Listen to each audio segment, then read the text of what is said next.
Hora de Saúde. Oferecimento Oncológica do Brasil, Centro Avançado de Ensino, Pesquisa e Tratamento do Câncer. Macedo Hospitalar, tradição em tecnologia presente nos melhores hospitais da Amazônia.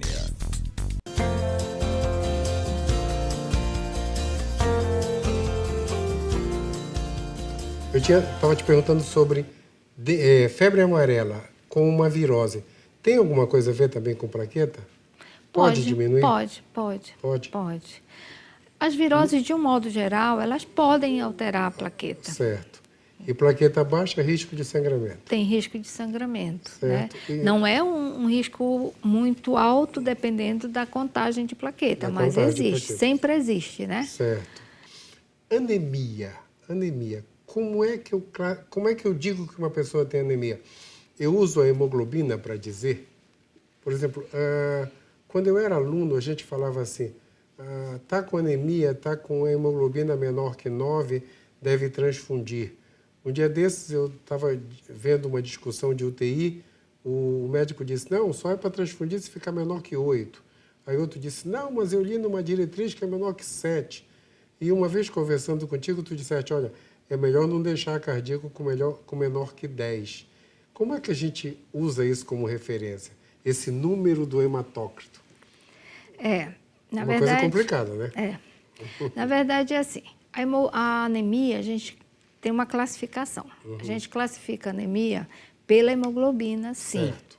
Mas anemia a gente sempre associa à clínica, tá? A gente nunca tem que olhar só a hemoglobina. A gente tem que olhar a hemoglobina e olhar o paciente. Sinais e sintomas de hipóxia, a gente sabe que a principal coisa, digamos assim, a principal função da hemoglobina é levar o quê? Oxigênio. Então, se eu tenho pouca hemoglobina, eu vou ter pouco oxigênio, né? Certo. Com exceção de algumas situações que a gente tem hemoglobina, mas a hemoglobina não funciona, como, por exemplo, nas meta-hemoglobinas, que eu tenho hemoglobina, mas a hemoglobina não funciona, não leva oxigênio, né? Com relação às anemias, a gente, de acordo com a Organização Mundial de Saúde, nós temos uma classificação, assim, para crianças até 6 anos de idade, a gente considera até 11 de hemoglobina, para dizer que tem anemia, abaixo de 11 de hemoglobina.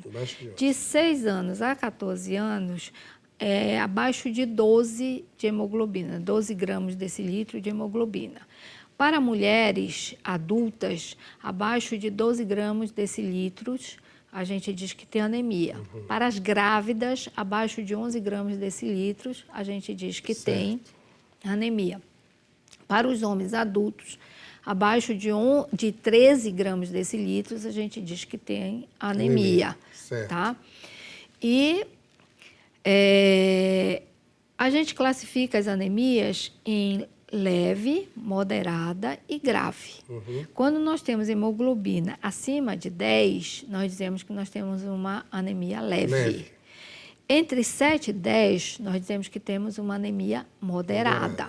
Quando nós temos uma anemia, uma hemoglobina abaixo de 7, nós dizemos que tem uma anemia grave, tá? Então, se eu tenho uma anemia grave, eu já começo a pensar na possibilidade da transfusão. Só que eu tenho que sempre associar a clínica com o exame físico do paciente.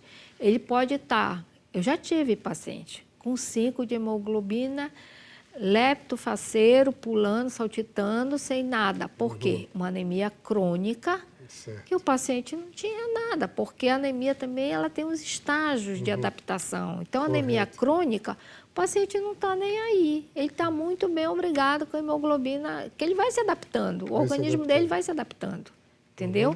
Então, às vezes, ele está com a hemoglobina bem baixa, mas não está nem aí. Já uma anemia aguda é diferente. O paciente anemiou agudamente, ele vai apresentar sinais de hipóxia. E aí eu vou ser obrigada a transfundir. É diferente, entendeu? O cardiopata é um paciente que ele já tem uma certa deficiência de oxigenação, então eu não posso deixar que ele fique com uma hemoglobina muito baixa. Então, um paciente cardiopata com 10 de hemoglobina é indicativo de fazer transfusão.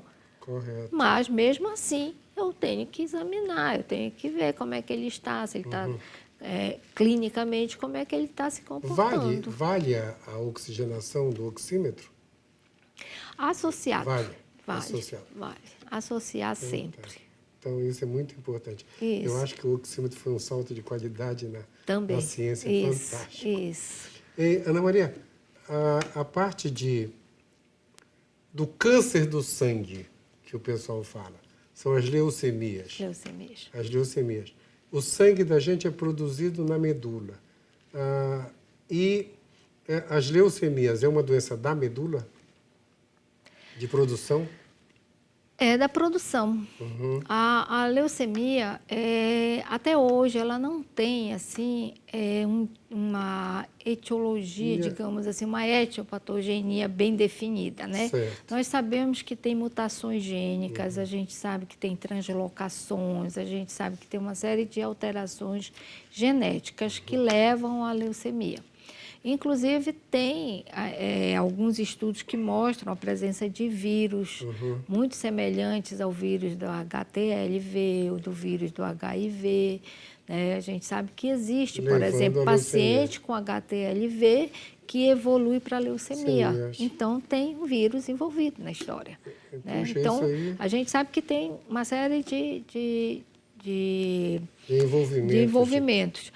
E hoje em dia, a gente fica muito atento quando a gente tem um paciente que vem evoluindo, digamos assim, com torócias, com manchas roxas, com febre persistente, e que começa a apresentar um quadro de anemia, que começa a apresentar um quadro de plaqueta baixa, né? E que a gente começa a fazer hemogramas seriados e começa a observar alterações naquele hemograma daquele paciente. E, às vezes, ele tem uma leucocitose, quer dizer, uma contagem de leucócito alta, e, de repente, a contagem de leucócito cai muito. E a gente observa que, num momento qualquer, aparece blasto. Que são as células jovens. Certo. Né? Aí a gente vê que isso aí é um significado. A medula, com certeza, nessa mudança, ela começou a evoluir com células jovens lá dentro. Essas células jovens começam a ocupar o espaço todo lá dentro da medula e, de repente, as células normais todas foram jogadas para fora, por isso que teve aquela leucocitose, e de repente sumiu tudo e agora estão os blastos aí todinhos. Por quê? Porque a medula foi substituída só por blasto. Né? E essas aí são as leucemias agudas. Né? Certo. E nós temos ainda as leucemias crônicas, que a gente chama de leucemia, que é uma proliferação que a gente chama acumulativa. Das leucemias, eu estou te fazendo isso uma pergunta de vizinho também. Todas têm tratamento? Todas têm tratamento. Todas têm tratamento. Todas, teoricamente, curam? Estabilizam? Sim, sim. Todas? Hoje no mundo todo tem tratamento. Sempre teve tratamento, né? Sempre teve. Sempre teve tratamento. Agora, assim, a cura hoje a gente está tendo muito mais sucesso. Até por conta também de que hoje o diagnóstico ele é um pouco mais demorado, porque ele tem uma digamos assim, uma sequência para a gente poder classificar bem e tratar corretamente. Eu digo que quando eu comecei a fazer, há 40 anos atrás, quando eu comecei a fazer hematologia, hoje eu não trato mais de leucemia, mas há 40 anos atrás, quando eu comecei a fazer, nós fazíamos o hemograma, nós fazíamos uma punção de medula e nós fazíamos uma citoquímica, que era uma coloração na lâmina por citoquímica, e dávamos o diagnóstico e tratávamos. e nós matávamos muitos pacientes. Por causa do tratamento? Porque nós tratávamos muitas vezes errado, porque o diagnóstico às vezes estava errado. Era leucemia, mas às vezes nós não conseguíamos, por exemplo, dar diagnóstico de uma leucemia bifenotípica, né? Que é uma leucemia, duas leucemias ao mesmo tempo. Hoje, com o avanço da tecnologia, com o avanço dos exames para o diagnóstico, biologia molecular e tudo mais, tu demoras um pouco mais a iniciar o tratamento, mas, em compensação, tu inicias um tratamento com muito mais segurança. Poxa, isso e é a gente está fantástico. tendo muito mais respostas satisfatórias. A gente tem um número de cura muito maior, muito maior. Aqui em Belém, onde é que trata? Olha, No o Ofiloiola. SUS Ofiloiola. SUS ou Ofiloiola? Hospital Ofiloiola. Lá tem estrutura toda montada há muito tempo. Tem. Há muito tempo. Tem os problemas de SUS, mas se consegue, né? Inclusive, nós temos residência agora, né? Residência de hematologia no Hospital Ofiloiola. O Hospital Ofiloiola oferece 4 vagas anualmente. E eu acho que esse ano saíram os primeiros residentes. Poxa. Quer dizer, está saindo agora, em fevereiro, né? Está saindo. Agora, esse salto, nós estamos conversando aqui há bastante tempo e a gente não saiu do hemograma, né? Como é importante o hemograma. Nós não saímos do hemograma. O hemograma faz o diagnóstico da anemia, o hemograma faz o diagnóstico da infecção, se é vírus, se é bactéria, o hemograma faz o diagnóstico das leucemias, das plaquetas baixas, das plaquetas altas. Sim. Poxa, a gente não saiu disso, né?